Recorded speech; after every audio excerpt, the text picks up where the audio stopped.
The house was silent. For the first time in years, he returned to a place that no longer felt the same.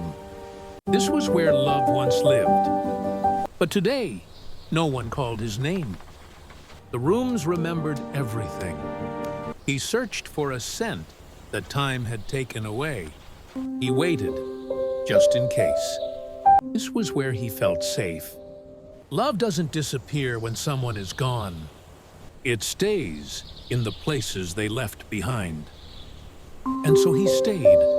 Even death couldn't tell him to stop loving.